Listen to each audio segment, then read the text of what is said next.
Cookie Conundrums, Baking Soda Substitutes. Hello there, fellow bakers. Today, we're diving into the world of cookie recipes. Sometimes we find ourselves in a pinch without baking soda. Fret not. There are several substitutes you can use.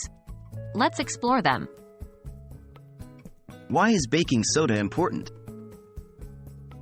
Baking soda, or sodium bicarbonate, is a leavening agent. When combined with acidic ingredients in cookie recipes, it produces carbon dioxide. This gives our cookies that lovely lift and prevents them from being too dense. But what if we're out of baking soda? Well, here are some alternatives. Can I use baking powder instead? Absolutely.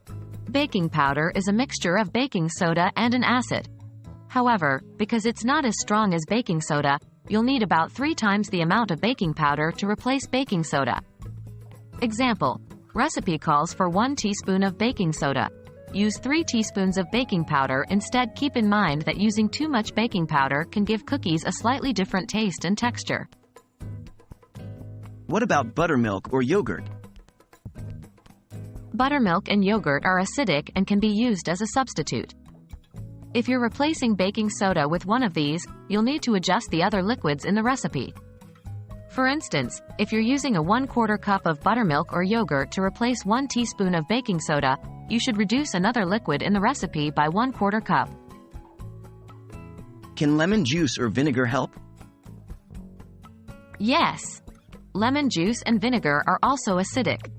If using one of these as a substitute, pair it with baking powder.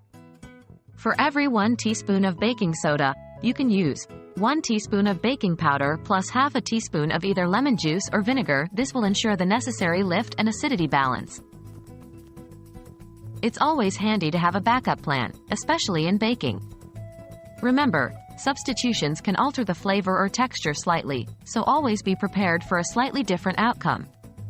Happy baking, and may your cookies always be delicious. Thanks for tuning in.